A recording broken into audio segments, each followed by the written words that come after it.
I'm Myra Dumapias, CEO of TCKid, a nonprofit organization whose mission is to increase and support the individual and general awareness of the TCK experience and unique gifts by facilitating connection and community engagement.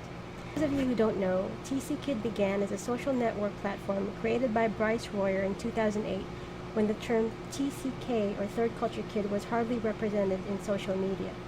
TCKid delivered a private forum where TCKs could meet and connect with one another. As a result, it became a great resource for many of third culture kids discovering who they were and what TCK actually meant, and discovering that they weren't alone. Today, TCKid is a registered nonprofit organization. We launched TCKid TV, where you can watch our TCKid Talk series, and TCKid Research Bridge, which aims to promote TCK research and foster the researcher-community relationship. I'm also the author of The Last Boarding Call, which is currently a blog created for the Globally Mobile about the life stages that involve aging, retirement, sudden disability, death, and caregiving. I write about different topics and share my own stories as a sandwich generation caregiver to hopefully help others prepare for these life stages that involve various transitions and goodbyes, and how economic disparities among the nations or employers expats represent affect these life stages. For me, why I connect to this month's topic is I believe that TCKs grew up with opportunities to be in positions that historians, sociologists, and the media can gather only partial information about. Observers would never get the full picture of events and circumstances that TCKs actually live through on a daily basis. So whenever we consider strengthening and improving our work as a global society, whether we work locally or internationally, we need to understand the value of having the unique perspectives of TCKs at the table. TCKs would know the cultural nuances behind decisions, the personal politics behind the scenes, and the deeper knowledge behind the impressions that visitors have access to. For me, the TCK identity means a challenge to the status quo of social norms and rigid labels of identity. As a TCK, I grew up being sensitive to labels because labels tend to miss the value of basic human experience, free from pre-existing expectations.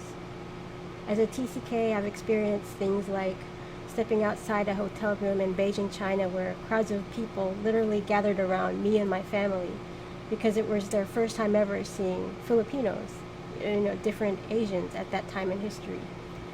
I've interacted with children who grew up knowing only life without the luxuries and the conveniences most of the rest of the world function with on a daily basis because a dictator ruled the country they happened to be born into. And on the playgrounds of international schools I attended, I felt so free because strangers became my best friends without condition based on race, class, nationality, or the length of time we knew each other. I didn't have to meet any set of expectations. When you experience that growing up, it's hard not to be sensitive to labels and expectations people have as adults that are narrow-minded and limiting. There's something about the human experience we all can miss when we limit ourselves to knowledge about identity and labels that are based on what we already know or what we think we already know.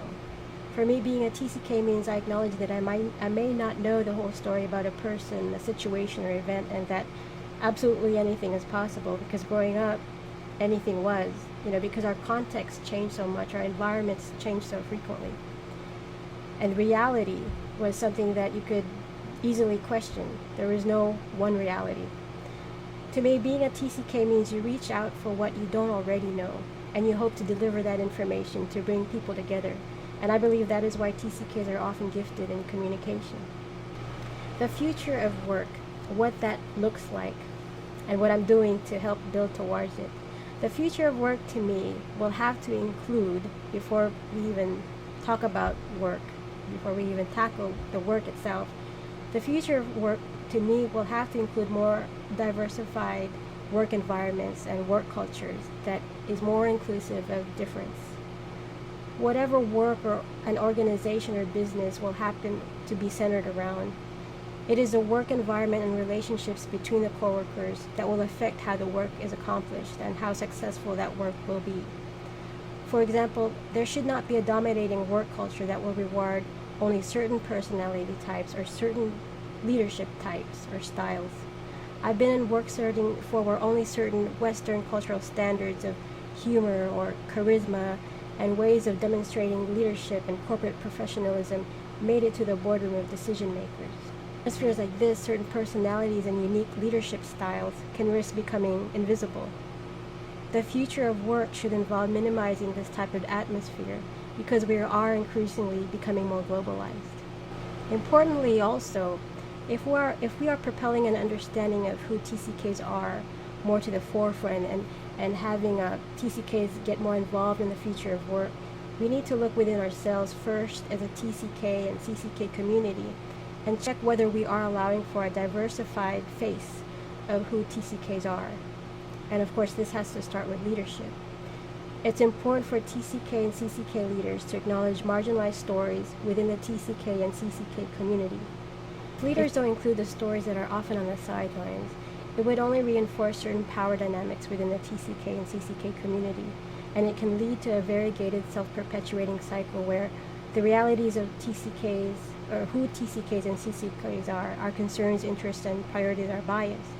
Now, what I mean by this is that we have to question ourselves to see if the work that's already prominent in the community, does it involve people who may not have the resources to start their own enterprise, to start their own thing, include people who may not have the extra time to write that book. We kind of have to look at what's not there and see if there are stories that are invisible. We all need to include and give voice to stories experienced by a minority among the TCK and CCK population, especially addressing the differences in how globally mobile families experience privilege in expat life. This matters because if we are to influence the shape of the future of work, TCKs, if we are all-encompassing, can bring to the table the hidden and overlooked areas of work and become trailblazers in many ways. In my blog, The Last Boarding Call, which you can find on thelastboardingcall.com, for example, I talk about globally mobile families who fall through the cracks in systems of care for the aging and the retirement process. There's only so much you can prevent and plan for. Very few will want to bring this up, but the reality is that it's very possible, especially among non-Western expats from poorer countries, that the socioeconomic status of a high-ranking diplomat or ambassador, for example, given a series of circumstances that can easily happen to an aging individual or couple, can suddenly plummet to one of working class after the diplomat retires or experiences a sudden health crisis. Without adequate retirement systems in some non-Western economically struggling countries, this reality can affect adult TCKs, especially when caregiving will rest on their shoulders. With that come all these other complexities. If the family is scattered in different countries or different states, different cities in one country, there's a question of who will be the caregiver. Will you take turns? In the case of a family member dying, where do you decide where the burial, the plot will be? How do you decide, whether the family should be buried together or, you go for a cremation? Questions like that come up in a way that affects globally mobile families in unique ways. I elaborate on these topics and many aspects of the impact of the disparities among the different nations that expats come from in my blog, The Last Boarding Call, and you could read more on that.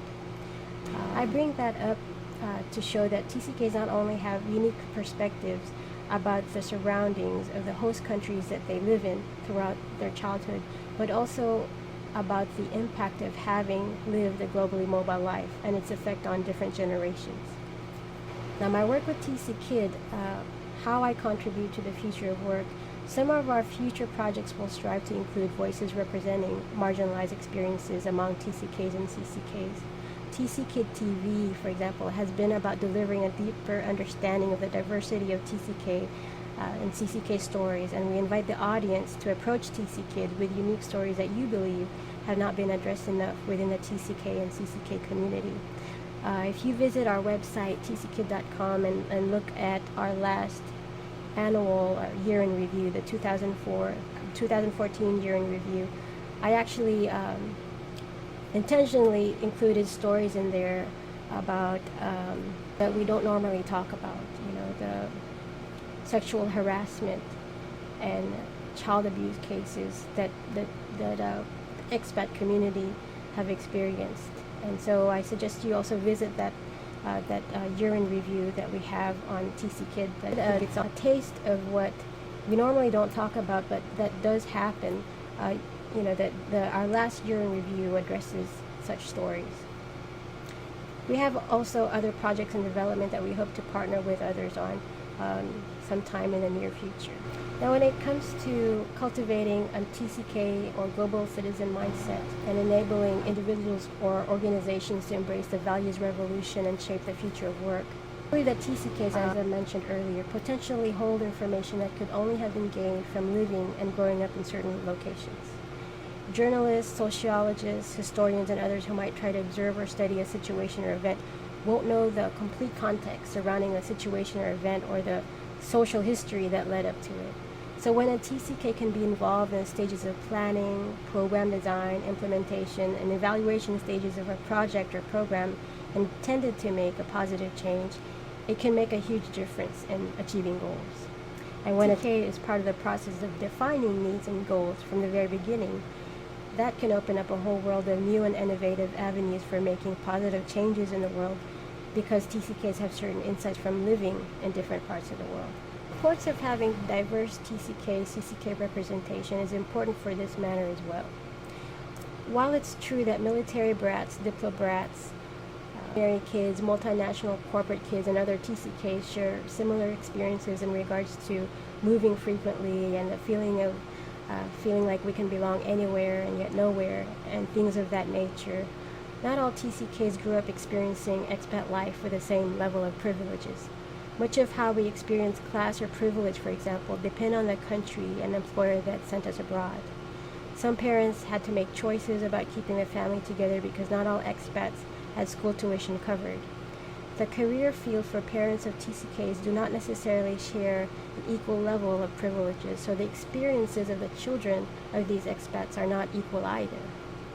I believe we just need to take a step back and consider certain questions before we propel ourselves as a sort of a nation of TCKs that would be really great and influential in the future of work. And we need to look internally and ask ourselves, are we hearing from everyone? Have we allowed stories of those who have come out of struggles related to the disparities in salaries and other privileges equal airtime? How does that affect our work as a community in terms of the discourse that we have about struggles we've overcome, issues we need to confront, and research that still needs to be done? Are there questions we miss asking? Is there something about the expat life and systems of care for TCKs and expats throughout the different life stages that can be a bit more sensitive to stories that are marginalized? For example, do Western standards predominate expectations about lifestyles of expats, from things like the amount of school tuition that they can afford to pay for, to the level of wages they can afford to pay? For example, a domestic helper that they bring from their own country. And here's why it's important to address these questions. When it comes to the work we do within the CCK field, have we created a profile of who and what TCKs are that leaves out certain experiences? And as a result of this, are there some folks out there who don't identify as TCKs because they can't relate to the prominent TCK stories and questions we have thus far voiced out? And if we can acknowledge that not all stories are on the table yet, then I believe it's a great place to start propelling ourselves for the future of work and defining what should be included in the values revolution. Thank you for watching. This is Myra Dumapias. Please see the links below for how to get a hold of me. You may visit tckid.com or check out Cultures magazine, which I write for occasionally, and look out for my next topic on thelastboardingcall.com. Remember to keep smiling because you have a tribe, and keep sharing your stories.